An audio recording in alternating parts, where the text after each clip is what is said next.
નમસ્કાર મિત્રો, મારું નામ કાવ્યા છે. 27 વર્ષની ઉંમરે જ્યારે દુનિયા વસાવવાના સપના જોતી હોય ત્યારે મારું આખું જગત ઉજ્જડ થઈ ગયું. મારા પતિ આકાશને બહારની ભપકાદાર દુનિયા અને પૈસાનો બહુ મોહ હતો. લગ્નના 2 વર્ષ પછી તેને મારા જેવી સાદી છોકરી પોતાની પ્રતિષ્ઠા માટે ઓછી લાગવા માંડી. તે રાત્રે આકાશ ખૂબ નશામાં હતો. ગાડીની બારી પર વરસાદની બૂંદો અથડાતી હતી અને અંદર આકાશની ગાળોનો વરસાદ વરસી રહ્યો હતો. અચાનક તેણે હાઈવેની વચ્ચે ગાડી ઊભી રાખી, મારો હાથ પકડીને જબરદસ્તી બહાર ફેંકી દીધી અને ઘાંટો પાડીને કહ્યું, તારા જેવી ગામડાની છોકરી સાથે રહેવું હવે મારા માટે શરમજનક છે. આજથી તારો અને મારો કોઈ સંબંધ નથી. ગાડીના ટાયરોનો અવાજ વરસાદમાં વિલાય થઈ ગયો અને હું ત્યાં રસ્તાની વચ્ચે એકલી અટૂલી રહી ગઈ. મિત્રો, સતત 3 દિવસ સુધી હું રેલવે સ્ટેશનના બાકડા પર બેસી રહી. મારી પાસે નહોતા પૈસા કે નહોતું જવાનું કોઈ ઠેકાણું. ભૂખ એવી લાગી હતી કે જાણે પેટમાં તેજાબ પડ્યો હોય. લોકો મને શંકાની નજરે જોતા, કોઈ ચોર સમજતું તો કોઈ કંઈક બીજું. ત્રીજા દિવસે બપોરે ગરમી અસહ્ય હતી. મેં હિંમત ભેગી કરી પાણી શોધવા માટે સ્ટેશનની બહાર પગ મૂક્યો. ચાલતા ચાલતા રસ્તા પર જ મને ચક્કર આવવા લાગ્યા. સૂર્યનો તાપ અને ખાલી પેટ. મારા પગ લથડ્યા. માથું એક મોટા પથ્થર સાથે અથડાયું અને પછી બધું અંધકારમય થઈ ગયું. જ્યારે મારી આંખો ખુલી ત્યારે હું એક સફેદ અને સ્વચ્છ રૂમમાં હતી. પંખાનો ધીમો અવાજ આવતો હતો. મારા હાથમાં ગ્લુકોઝની બોટલ ચડતી હતી અને બાજુમાં એક અત્યંત માયાળુ વૃદ્ધા બેઠા હતા, જે હાથમાં માવા ફેરવી રહ્યા હતા. મને આંખો ખોલતાની સાથે જોઈ તેમના ચહેરા પર એક તેજસ્વી સ્મિત આવ્યું. તેમણે બૂમ પાડી, અર્જુન બેટા. જો દીકરીને હોશ આવી ગયો ત્યારે એક ગંભીર અને તેજસ્વી ચહેરાવાળો યુવાન અંદર આવ્યો. તેણે સફેદ કોટ પર સ્ટેથોસ્કોપ હતું. એ અર્જુન હતો, જે ગામમાં એક નાનું ક્લિનિક ચલાવી ગરીબોની સેવા કરતો હતો. અર્જુને 7 દિવસ સુધી દવાખાનામાં મારું કોઈ પોતાનું હોય તેમ ધ્યાન રાખ્યું. જ્યારે મેં તેને રડતા રડતા મારી આપવીતી સંભળાવી ત્યારે તેની આંખોમાં અપાર કરુણા અને આકાશ પ્રત્યે ગુસ્સો હતો. હું સાજી થઈ ગઈ, પણ મારે જવું ક્યાં? બા એટલે કે અર્જુનના માતા મને જબરદસ્તી એમના ઘરે લઈ ગયા. મેં નક્કી કર્યું કે હું મફતનું અન્ન નહીં લઉં. મેં અર્જુનના ક્લિનિકમાં સાફ સફાઈ, ફાઇલો ગોઠવવી અને દર્દીઓને ટોકન આપવાનું કામ સંભાળી લીધું. અહીંથી શરૂ થઈ આકર્ષણની એ ધીમી સફર. શરૂઆતમાં તો હું અર્જુનને એક ડૉક્ટર અને મારા રક્ષક તરીકે જોતી હતી, પણ જેમ જેમ દિવસો વીતતા ગયા મને તેના વ્યક્તિત્વના પાસાઓ સમજાવા લાગ્યા. અર્જુન બહુ ઓછું બોલતો, પણ તેનું કામ ઘણું બોલતું. મોડી રાત સુધી તે ગરીબ મજૂરોની સારવાર કરતો. ક્યારેક કોઈ મજૂર પાસે દવાની ફી ન હોય તો અર્જુન પોતાના ખિસ્સામાંથી પૈસા કાઢીને દવા આપી દેતો.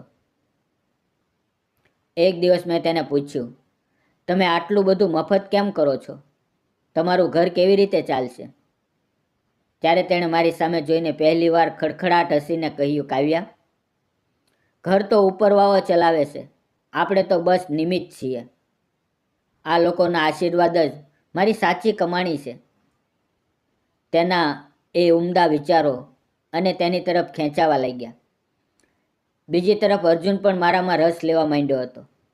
ઘણી વાર હું ક્લિનિકમાં કામ કરતી હોઉં અને અર્જુન મને ચોરી ચૂપીથી જોતો રહેતો.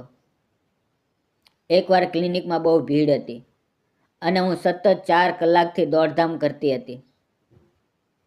અચાનક અર્જુને તેની કેબિનમાંથી બહાર આવીને મને કહ્યું, કાવ્યા, થોડીવાર બેસી જા, તારા પગ દુખતા હશે. મેં કહ્યું, ના સાહેબ, હજી ઘણા દર્દીઓ બાકી છે. તેણે હસીને મારો હાથ પકડ્યો અને ખુરશી પર બેસાડી. પોતે રસોડામાં જઈને મારા માટે ચા બનાવી લાવ્યો. એક ડૉક્ટર તેના જેવી સાધારણ મદદનીશ માટે ચા બનાવી લાવે, એ વાત મારા દિલને સ્પર્શી ગઈ. તે દિવસે મને અહેસાસ થયો કે અર્જુનના મનમાં મારા માટે કંઈક ખાસ છે. એક સાંજે ક્લિનિક બંધ કર્યા પછી અમે વરંડામાં બેઠા હતા. આકાશમાં પુષ્કળ તારા હતા.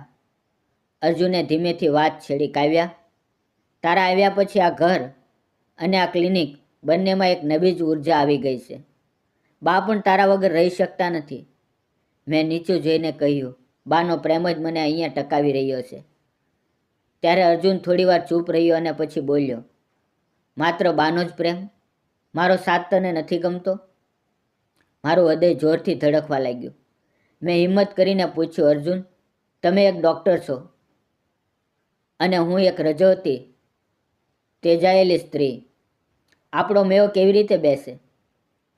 ત્યારે અર્જુને મારો હાથ તેના હાથમાં લીધો. તેનો સ્પર્શ બહુ પવિત્ર અને હુંફાળો હતો. તેણે કહ્યું, કાવ્યા, હીરો કચરામાં પીડ્યો હોય તો પણ એની કિંમત ઓછી નથી થતી. તારો ભૂતકાળ શું હતો એની સાથે મને કોઈ લેવાદેવા નથી. મારે તારો વર્તમાન અને ભવિષ્ય બનવું છે. શું તું જિંદગીભર આ ડૉક્ટરની સેવાભાવી દુનિયામાં તેની સાથીદાર બનીશ? મારી આંખોમાંથી ખુશીના આંસુ વહેવા લાગ્યા. મેં હા પાડી અને બાએ અંદરથી આવી અમને બંનેને ભેટી લીધા. ગામમાં વાતો થઈ, વિરોધ થયો. લોકોએ કહ્યું કે ડૉક્ટર સાહેબ આ ભૂલેલી ભટકેલી સ્ત્રીને કેમ વહુ બનાવે છે.